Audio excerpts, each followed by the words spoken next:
আসসালামু আলাইকুম ওয়া রাহমাতুল্লাহ। আশা করি আপনারা সবাই ভালো আছেন। আজকে আমি মেশ টুল নিয়ে আলোচনা করব। মেশ টুলটি হচ্ছে আমাদের যে গ্রেডিয়েন্ট টুলটি নিয়ে আলোচনা করেছিলাম সেটার একটু প্রিমিয়াম লেভেলের। মানে আপনি মেশ গ্রেডিয়েন্ট টুল দিয়ে আপনি কোনো 3D ড্র করতে পারবেন না। আপনি 2D শেপ থেকে 3D তে আনতে পারবেন না। কিন্তু মেশ টুল ব্যবহার করে আপনি কিন্তু খুব সহজেই একটি 2D একটি 2D শেপকে আপনি 3D তে খুব সহজে কনভার্ট করে নিতে পারবেন। এখন আমরা চলুন দেখি আসলে মেশ টুলটি কোথায় আছে। এই যে দেখুন, আমার যে গ্রেডিয়েন্ট টুল আছে, গ্রেডিয়েন্ট টুলের পাশেই কিন্তু যে টুলটি দেখতে পাচ্ছেন এটি কিন্তু মেশ টুল। আমি যদি এই মেশ টুলটিকে এখন সিলেক্ট করি তাহলে দেখুন আমার মাউসের কোনো কাজ করছে না। তার মানে আমি যখন কোনো মেশ টুল নিয়ে কাজ করব সেটাকে অবশ্যই একটা অবজেক্ট হতে হবে। এবং এই অবজেক্টটি তৈরি করতে আমি প্রথমে করলাম কি, একটি সার্কেল ড্র করে নিলাম। এই যে দেখুন, সার্কেল ড্র করে আমি এখানে একটি কালার নির্বাচন করে নিলাম। নেওয়ার পরে আমি এখানে যদি আবার মেশ টুলটি সিলেক্ট করি তাহলে দেখুন এখন আমার মাউসের চেহারা কিন্তু অন্যরকম হয়ে গেছে। আবার যদি আমি এই অবজেক্টের বাইরে আমার মাউসটিকে নিয়ে যাই তাহলে কিন্তু দেখুন আমার মাউসের চেহারা আবার অর্ডিং দেখাচ্ছে। তার মানে এখন আমার কোনো কাজ করবে না এখানে। এখন আমি যদি চাই যে আমার এই যে সার্কেলটি আছে এইটাকে আমি অন্য অন্য শেপে একটি কনভার্ট করব, তো অন্য ডিজাইনে নিয়ে যাব, সেটা কিন্তু আমরা খুব সুন্দরভাবে করতে পারি। এই যে দেখুন আমি প্রথমে যে কোনো এক জায়গা আমার কিন্তু দেখুন মাউসের নিচে কিন্তু একটি প্লাস অপশন আপনাকে দেখাচ্ছে। তার মানে আপনি যে কোনো জায়গা আপনি অ্যাঙ্কর পয়েন্ট নিতে পারবেন।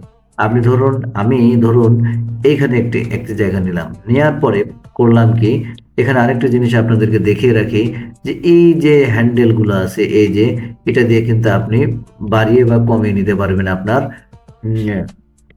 রিকোয়ারমেন্ট অনুযায়ী। এই যে দেখুন, এই যে আমি কিন্তু এখান থেকে আবার আপ ডাউন করিয়ে নিতে পারছি। আমি কন্ট্রোল জেড চেপে আমি আবার প্রিভিয়াস অবস্থানে চলে গেলাম। আমি এইখানে যদি আমি চাই যে আমি চাচ্ছি যে আমার এইখানে একটু হোয়াইট কালার অ্যাড করি, এই যে আমি এটাকে নিলাম। নেওয়ার পরে দেখুন আমি চাচ্ছি যে আমার এই জায়গাগুলোতে আরো অনেক কালার অ্যাড করে নিতে। যেরকম ধরুন আমি এইখানে এখানে যদি ধরুন আমি একটু ব্ল্যাক নেই, আমি এই কালারটি নিই। নেওয়ার পরে দেখুন এই দেখুন আমি কিন্তু অলরেডি দুই জায়গায় কাজ করার পরে অলরেডি সে কিন্তু 3D শেপে অলরেডি কিছুটা চেহারা চলে এসেছে। এক কথা আপনারা মেশ টুল ব্যবহার করে খুব সহজে খুব সহজে একটি 3D শেপ কনভার্ট করতে পারবেন। আপনি যদি কোনো অ্যাপেল বলুন, ব্যানানা বলুন, এগুলো কিন্তু খুব সহজে এগুলো ড্র করতে পারবেন। আর এই যে আপনি যখন এই যে কালারগুলো আপনারা যখন চেঞ্জ করতে যাবেন এইখানে, তখন এইখানে কিন্তু সিলেকশন টুল দিয়ে যদি লেফট বাটন প্রেস করেন তাহলে কিন্তু কোনো কিছু করতে পারবেন না। সেক্ষেত্রে আপনাকে করতে হবে কি, এই অবজেক্টটি সিলেক্ট করে আপনাকে চলে যেতে হবে ডিরেক্ট সিলেকশন টুলে।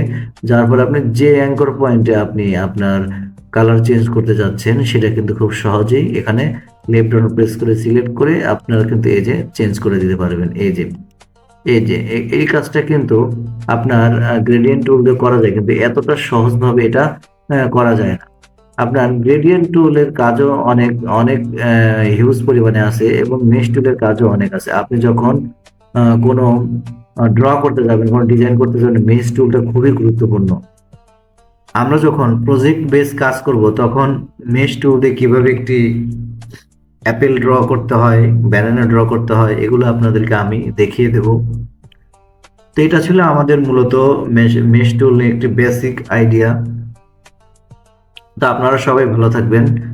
আজকে এ পর্যন্তই। আসসালামু আলাইকুম ওয়া রাহমাতুল্লাহ।